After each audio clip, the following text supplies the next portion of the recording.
that the 50 pence of tax rate, that was only brought in by Gordon Brown in his very last term of office. Look, what's really important is that people are working. What's really important, the jobs are created so people can work. And when they're not earning huge sums of money, they put more money back into their pockets. We've had 1,000 jobs created every day we've been in office.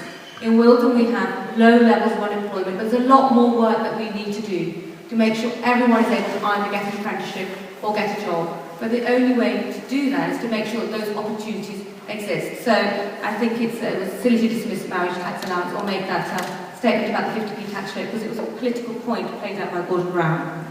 Well, look,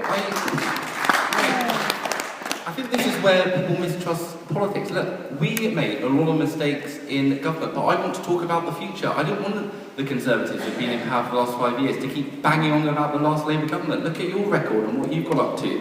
But in terms of the future, we've got a big problem. Now, this is right. We've created lots of jobs in this country. Let's have a look at a lot of jobs that we've got. Where we've got 0-hour contracts, where people don't know how long they're going to work, when we have got a minimum wage, which is completely outdated, when productivity is at almost 0%, that's what's important to cutting the deficit, and that's why you've missed your target on cutting the deficit. When David Cameron said, if we can't meet our pledges, kick us out, I think that's what people are going to do. And look, you look at Wilton as well, where you have apprenticeships. The Conservatives will talk about the apprenticeships that they've created. Well, why is it in Wilton we've got one of the lowest rates of apprentices, where apprenticeships are going down by 25% in some age brackets?